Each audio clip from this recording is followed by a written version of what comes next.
तो आज हम एक्सप्लेन करने वाले हैं साल 2013 में रिलीज हुई एंडर्स गेम मूवी को, जिसमें एक ऐसे समझदार बच्चे की कहानी को दिखाया गया है जो एलियन से मुकाबला करने के लिए पृथ्वी से कोसों दूर स्पेस में जाता है और अपनी समझदारी और कमाल की स्ट्रेटजी से उनका नामो निशान मिटा देता है। लेकिन कैसे, ये जानने के लिए वीडियो के लास्ट तक बने रहिए। इस कहानी की शुरुआत होती है आज से 50 साल पहले के समय को दिखाते हुए, जब एलियन सिविलाइजेशन ने पृथ्वी पर अचानक हमला कर दिया था। ये दिखने में तो मामूली सी चींटी की तरह थी, लेकिन उनका शरीर काफी बड़ा था।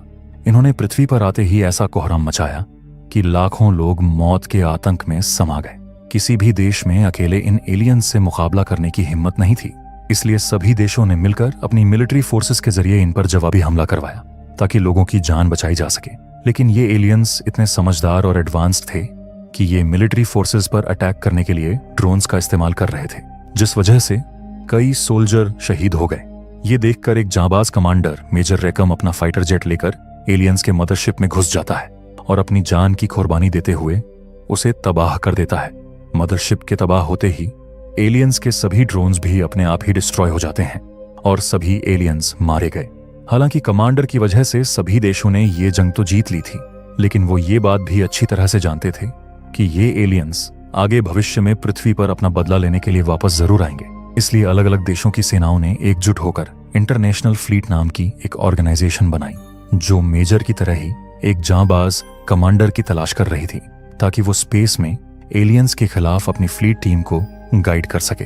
पर इस बार उन्होंने एडल्ट पर्सन की जगह यंग बच्चों को चुना था, क्योंकि उनका मानना था कि बच्चे जल्द ही डेटा को आसानी से समझ लेते हैं और उसका इस्तेमाल कर एलियंस का नामो निशान मिटा सकते हैं। इसलिए वो अपनी इस ऑर्गेनाइजेशन में अब समझदार बच्चों को एडमिशन देकर उन्हें स्पेस वॉर सिमुलेशन गेम्स के जरिए युद्ध की ट्रेनिंग देना शुरू कर देते हैं और बाद में इन्हीं में से किसी एक बच्चे को सिलेक्ट करने का डिसीजन लेते हैं। इन बच्चों को टीच करने की जिम्मेदारी फ्लीट के डायरेक्टर ग्रेफ और उसकी कॉलीग को सौंपी जाती है, जो बच्चों की गर्दन में लगी ट्रैकिंग चिप के जरिए उनकी मेंटल कैपेबिलिटी का पता लगाते थे। इसके बाद हम इसी स्कूल में एंडर नाम के एक लड़के को देखते हैं जो बहुत ही समझदार और होशियार था और उसकी गेमिंग स्ट्रेटजी इन दिनों ग्रेफ को काफी पसंद आ रही थी। यहाँ तक कि स्कूल में ऐसा कोई भी नहीं था जो एंडर को हरा सके।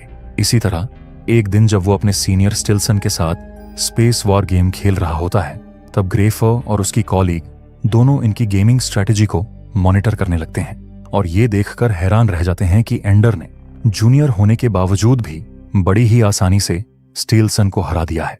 लेकिन ये बात स्टिल्सन को अच्छी नहीं लगती और वो उसे चैलेंज देते हुए दोबारा गेम खेलने के लिए कहता है, पर एंडर साफ मना करके वहां से चला जाता है। ये सब ग्रेफ और कॉलीग भी अपने कैबिनेट में बैठकर देख रहे थे, जिसके बाद एंडर को मेडिकल रूम में बुलाया जाता है, जहां डॉक्टर उसे बताते हैं कि तुम्हारी गर्दन पर लगी चिप को निकालने का ऑर्डर दिया गया है। ये सुनकर एंडर उनसे पूछता है क्या उसे स्कूल से सस्पेंड किया जा रहा है, पर डॉक्टर के पास उसके सवाल का कोई जवाब नहीं होता। थोड़ी ही देर में ट्रैकिंग चिप निकलवाने के बाद एंडर जैसे ही मेडिकल रूम से बाहर आता है, अचानक स्टिल्सन और उसके दोस्त एंडर पर हमला कर देते हैं। ये देख एंडर भी पीछे नहीं हटता, बल्कि वो अपने बचाव में स्टिल्सन पर लकड़ी का एक पोटा मारकर उसे जमीन पर गिरा देता है और फिर अपने घर आ जाता है। लेकिन घर आने के बाद भी एंडर काफी दुखी होता है, जिस पर उसकी बहन वैलेंटाइन उसे समझाते हुए कहती है कि जरूरी नहीं तुम पृथ्वी को बचाने के लिए इस ऑर्गेनाइजेशन का हिस्सा बनो, बल्कि तुम अपनी कमाल की स्ट्रेटजी और ब्रेन पावर का यूज कर अर्थ को सेव कर सकते हो। इतने में ही यहाँ एंडर का भाई पीटर भी आ जाता है, जो एंडर को हमेशा ये एहसास दिलाने की कोशिश करता था कि वो एक कमांडर बनने के लायक नहीं है। रात में जब सभी लोग डिनर कर रहे होते हैं, तब न्यूज के जरिए इन्हें पता चलता है कि एलियंस एक बार फिर पृथ्वी पर हमला करने वाले हैं और इस बार उनकी सेना पिछली बार के मुकाबले 10 गुना ज्यादा है। अभी ये लोग न्यूज देख ही रहे थे कि इतने में ही यहाँ ग्राफ अपनी कॉलीग को लेकर आता है, जो एंडर के घर वालों को कॉन्ग्रेट्स करते हुए उन्हें एंडर के सिलेक्ट होने के बारे में बताता है। लेकिन एंडर इस न्यूज को सुनने के बाद शॉक्ड होकर ग्राफ से पूछता है कि फिर मेरी चिप क्यों निकाली गई थी। तब ग्राफ की कॉलीग उसे बताती है कि हम तुम्हारा रियल नेचर देखना चाहते थे, जबकि चिप माइंड को कंट्रोल करती है, इसलिए उसे निकालने का ऑर्डर दिया था। एंडर के सिलेक्ट होने की वजह से उसकी फैमिली काफी खुश होती है और दुखी मन से उसे आगे की ट्रेनिंग लेने के लिए स्पेस स्कूल जाने की परमिशन दे देती है। इसके बाद हम एंडर को एक स्पेस क्राफ्ट में कई बच्चों के साथ बैठा हुआ देखते हैं। जो थोड़ी ही देर में पृथ्वी की ग्रेविटी से निकलकर अंतरिक्ष में घूम रहे एक स्पेस स्टेशन से कनेक्ट हो जाता है। और फिर सभी स्टूडेंट्स स्पेसक्राफ्ट से निकलकर स्पेस स्टेशन के एक रूम तक आ जाते हैं, जहां वो अपने बेड के पास एक लॉकर में स्पेस सूट और गन रखी हुई देखते हैं। इतने में यहाँ इनका ट्रेनिंग ऑफिसर सार्जेंट भी आता है, जो स्टूडेंट्स को रूल समझाने के बाद इन्हें बैटल रूम में चलने के लिए कहता है, जहां जीरो ग्रेविटी थी, और इसी जीरो ग्रेविटी में इन्हें स्टेबल रहने की ट्रेनिंग दी जाती है। थोड़ी देर बाद ग्राफ इन सभी स्टूडेंट्स को एक बैटल गेम के बारे में बताता है, जो इन्हें दूसरे स्कूल के स्टूडेंट्स के साथ खेलनी थी। इस गेम में इन्हें अपने ऑपोजिट टीम के मेंबर को बंदूक से शूट करना था, जिसके लिए इन्हें पॉइंट्स दिए जाएंगे, और अगर ऑपोजिट टीम के मेंबर ने इन्हें शूट कर दिया तो वो स्टूडेंट आउट हो जाएगा। खैर, अब इन सभी की असली ट्रेनिंग शुरू होती है, जो काफी मुश्किलों से भरी थी। हर दिन स्टूडेंट को बस थोड़ा सा ही टाइम सोने के लिए दिया जाता था, और प्रैक्टिस के दौरान एलियन के प्लैनेट के बारे में भी पढ़ाया जाता था, ताकि स्टूडेंट्स अपने दुश्मन के एनवायरनमेंट के बारे में समझ सकें। साथ ही इन्हें पिछले वॉर की वीडियो भी दिखाई जाती हैं। इसी तरह वक्त आगे बढ़ता रहता है और एंडर को यहाँ 3 महीने गुजर जाते हैं। उसके परफॉर्मेंस की वजह से सभी ऑफिसर्स उससे काफी खुश थे, लेकिन वो अब ये देखना चाहते थे कि एंडर फ्रस्ट्रेशन से भरे सिचुएशन को किस तरह हैंडल करता है। इसलिए वो उसके टैब में एक गेम इंस्टॉल करवाते हैं, जिसे एंडर खेलना शुरू कर देता है। वहीं हम दूसरी तरफ ग्राफ और उसकी कॉलीग को देखते हैं, जो अपने कैबिन में बैठकर एंडर के गेम को मॉनिटर कर रहे थे। इस गेम में एंडर को एक चूहे को ब्रिज पार कराना था, लेकिन सामने एक राक्षस मौजूद था, जिसने वहां 2 केमिकल से भरे ग्लास रख दिए थे। वो चूहे को बताता है कि इनमें से एक ग्लास में जहर है, जबकि दूसरे में नहीं। अगर तुमने सही ग्लास में छलांग लगाई तो तुम्हारी जान बच सकती है, लेकिन अगर गलत ग्लास में कूदे तो पिघल कर मर जाओगे। ये देख एंडर थोड़ा सोचने के बाद लेफ्ट ग्लास को चुनता है, पर उसमें केमिकल होने की वजह से चूहा पिघलने लगता है। जिसके बाद एंडर दोबारा इसी लेवल को प्ले कर अब राइट साइड में रखे ग्लास में छलांग मारता है, लेकिन इसमें भी केमिकल ही था। यह देख एंडर थोड़ा उलझन में पड़ जाता है, लेकिन उसके चेहरे पर फ्रस्ट्रेशन का नामो निशान नहीं होता। उसने अब दोबारा इस गेम को शुरू किया और दिमाग लगाते हुए किसी भी ग्लास में कूदने की बजाय राक्षस की आंख पर अटैक कर उसे मार दिया। एंडर की कमाल स्ट्रेटेजी को देख ग्राफ भी हैरान रह जाता है और उसे सालामैंडर नाम की दूसरी सीनियर टीम में भेजने का फैसला करता है। ग्राफ की बात मानकर एंडर भी ग्रीन लाइट को फॉलो करते हुए इस टीम के पास आ जाता है, जहां सबसे पहले उसकी मुलाकात बोंजो नाम के एक लड़के से होती है, जो इस टीम का हेड था और 6 महीने से स्टूडेंट को बैटल रूम में ट्रेनिंग देने का काम कर रहा था। वो एंडर को देख उस पर गुस्सा करने लगता है, क्योंकि उसकी नजर में वो एक अनट्रेन्ड स्टूडेंट था, जिसकी वजह से बोंजो की टीम गेम हार सकती थी। इसलिए वो उसे बैटल एरिया से दूर रहने के लिए कहता है। जिसके बाद एंडर के पास पेट्रा नाम की एक लड़की आती है, जो इस टीम में अकेली फीमेल प्लेयर थी। बातों ही बातों में एंडर और पेट्रा के बीच अच्छी दोस्ती हो जाती है और पेट्रा उसे ट्रेनिंग देना शुरू कर देती है। लेकिन जब ये बात बोंजो को पता चलती है तो वो एंडर को डराने धमकाने लगता है ताकि वो इस गेम से दूर रहे, लेकिन एंडर उसकी एक भी बात नहीं मानता। फाइनली आज वो दिन भी आ जाता है जब सालामैंडर टीम का दूसरी टीम के साथ मैच था। बोंजो अपनी टीम को गेम की स्ट्रैटेजी समझाते हुए एंडर को गेट पर ही रुकने के लिए कहता है, क्योंकि उसे डर था कि कहीं वो उसकी वजह से मैच न हार जाए। अब बैटल रूम में मैच स्टार्ट हो जाता है, जहां बोंजो की स्ट्रैटेजी कुछ ही मिनट में फेल हो जाती है और वो इधर उधर छुपने लगता है, जबकि पेट्रा अपनी सूझबूझ से विरोधी टीम के कुछ मेंबर को फ्रीज करके पॉइंट्स कलेक्ट कर लेती है, पर लास्ट में एक प्लेयर उसे भी फ्रीज कर देता है। इधर एंडर अपनी टीम को हारता देख अब खुद इस गेम में उतरने का डिसाइड करता है और बैटल रूम के अंदर आकर गेम को समझने के बाद थोड़ी ही देर में अपनी शानदार गेमिंग स्ट्रेटेजी का इस्तेमाल कर टीम को विनर बना देता है। और उसकी बेहतरीन परफॉर्मेंस देखकर ग्राफ भी काफी खुश होता है। रूम में हम एंडर को फिर से वही गेम खेलते हुए देखते हैं, जहां चूहा राक्षस की आंख से निकलकर आगे बढ़ जाता है, जबकि जमीन पर बिखरे फूल पत्ते एंडर की बहन का रूप ले लेते हैं, जो बमबारी से बचने के लिए एक खंडहर में छुप जाती है। और वो चूहा एंडर का भेस लेकर उसकी बहन के पीछे जाने लगता है, जहां खंडहर में पहुंचने के बाद वो देखता है कि उसकी बहन ब्रिज के पार एक गोले में कैद है, जिसे बचाने के लिए वो जैसे ही इस ब्रिज को पार करता है, अचानक कारपेट सांप में बदलकर उस पर हमला कर देता है। पर एंडर कुछ ही सेकंड्स में उसकी जान ले लेता है।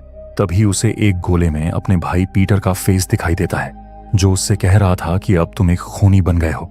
ये सुन एंडर की आंख खुल जाती है और वो काफी इमोशनल भी हो जाता है। इधर जब ग्राफ को इस बारे में पता चलता है तो वो फौरन इस गेम को इरेज करवा देता है और एंडर को अपने पास बुलाकर उसे एक आर्मी बनाने के लिए कहता है, जिसका लीडर वो एंडर को बनाता है। साथ ही टीम को गाइड करने की जिम्मेदारी भी उसी को सौंपी जाती है। ग्राफ की बात सुनकर एंडर अब अपनी आर्मी बनाता है और उसका नाम ड्रैगन आर्मी रख के प्लेयर्स को ट्रेनिंग देना शुरू कर देता है।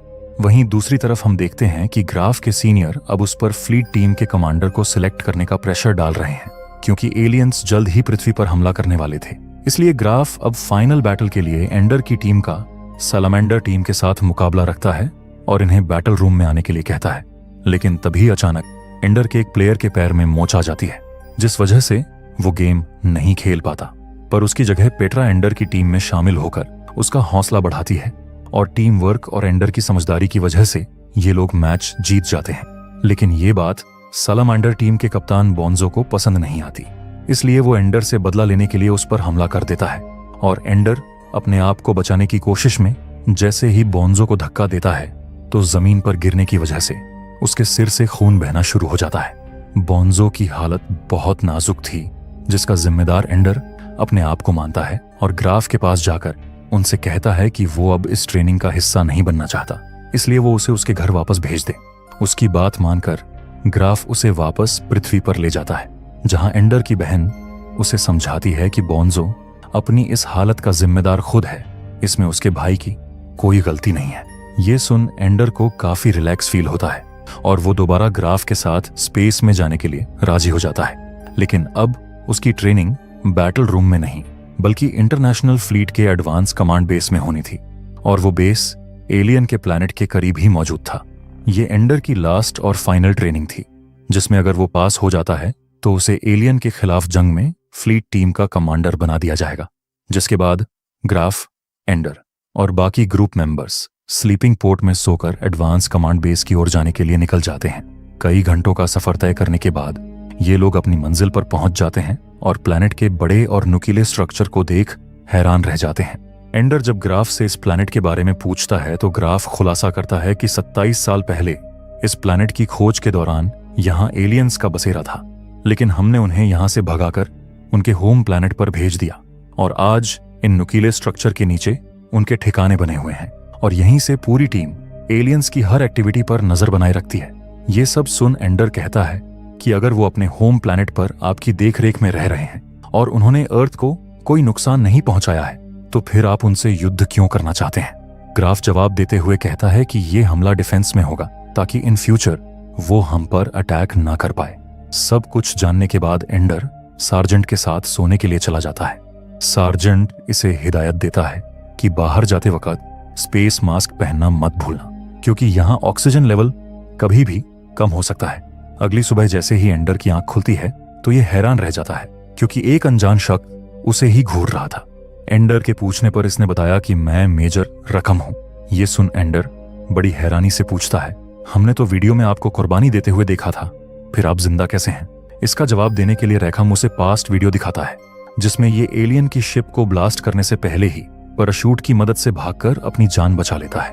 एंडर ये देख समझ जाता है कि कलोनल ने रेखम की झूठी कुर्बानी को एज अ मोटिवेशन के तौर पर सबके सामने पेश किया है।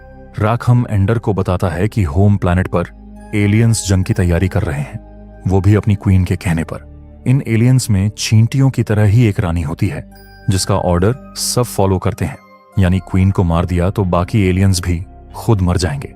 इसके बाद रेखम एंडर को एक सिमुलेशन रूम में लाता है और कुछ लोगों से इसकी मुलाकात कराता है और फिर सबको एलियन की एक्टिविटीज की एक लाइव फुटेज दिखाई जाती है।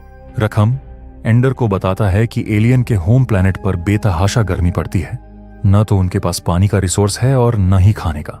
अपनी आबादी बढ़ाने और खुद को जिंदा रखने के लिए वो दूसरे ग्रहों की तलाश में लगे हुए हैं और इनका निशाना हमारी अर्थ है। इसलिए अब ग्राफ रेखम के साथ मिलकर एलियन पर हमला करके उन्हें खत्म करना चाहता था और इस युद्ध की प्रैक्टिस वर्चुअल रियलिटी के जरिए कराई जाती है।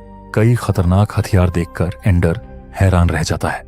रेखम इसे बताता है कि ड्रोन्स को टीम तुम्हारी कमांड पर ही यूज करेगी, जबकि एमडी डिवाइस को पेट्रा कंट्रोल करेगी, लेकिन तुम्हें किसी तरह सही स्ट्रेटजी से इसे टारगेट की रेंज में ले जाना है और फिर पेट्रा के शूट करते ही ये डिवाइस सब एलियंस को मार देगी।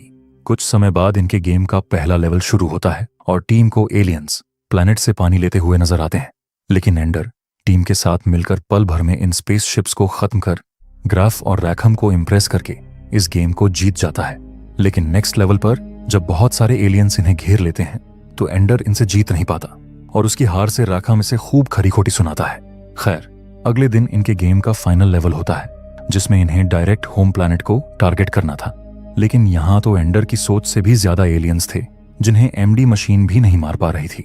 ये देखकर एंडर सभी ड्रोन्स को कमांड देकर एमडी मशीन को कवर कर आगे बढ़ने को कहता है और इस दौरान पेट्रा टारगेट रेंज में पहुंचकर एमडी मशीन से एलियन के प्लैनेट को शूट करके खत्म कर देती है। सब एलियंस के साथ साथ क्वीन भी मारी जाती है और टीम इस गेम को जीतने के बाद बहुत खुश होती है। लेकिन तभी ग्राफ आकर एंडर को बताता है कि तुम्हारी वजह से हम एलियंस को मार पाए हैं। यानी ये फाइनल लेवल गेम नहीं बल्कि रियल वॉर थी और शिप और ड्रोन्स को जो लोग कंट्रोल कर रहे थे वो जंग में मारे गए। ये सुन एंडर मायूस होकर कहता है वो एलियंस अपनी सेना को एकजुट करके हमले के लिए नहीं बल्कि अपने डिफेंस के लिए कर रहे थे, पर आपने उनका अस्तित्व ही मिटा दिया। ग्राफ इसे समझाता है कि ये सब अर्थ को बचाने के लिए किया गया है और तुम अब हीरो की तरह देखे जाओगे। गुस्से में एंडर यहां से जा ही रहा होता है कि तभी ग्राफ के आदमी इसे बेहोश कर देते हैं। बेहोशी की हालत में फाइनल वॉर में एंडर को एक एलियन अपनी बहन में तब्दील होता नजर आता है और ये सब देख एंडर घबराकर बेस से बाहर निकल जाता है और पेट्रा इसे ऑक्सीजन मास्क देती है। इसके बाद एंडर नुकीले स्ट्रक्चर के अंदर जाकर गेम में दिखने वाले गोले के अंदर एंटर करता है और यहाँ अंडे में पनप रही क्वीन को जैसे ही टच करता है एक बड़ा एलियन आकर इस पर हमला कर देता है। लेकिन जब ये एलियन एंडर के पछतावे के आंसू देखता है तो वो उसे बताता है कि इस अंडे के अंदर एक क्वीन एलियन है। एंडर इस अंडे को अपने साथ ले जाने का फैसला करता है और ग्राफ भी इसकी बात मानकर इसे स्पेसक्राफ्ट दे देता है। अब तक एंडर एडमिरल बन चुका था। वो क्वीन के अंडे को लेकर एक नए ग्रह की तलाश में निकल जाता है और मूवी यहीं खत्म हो जाती है। तो दोस्तों, कैसी लगी आपको ये मूवी? कमेंट बॉक्स में जरूर बताएं। वीडियो पसंद आई हो तो वीडियो को लाइक शेयर कर हमारे चैनल को सब्सक्राइब कर लें।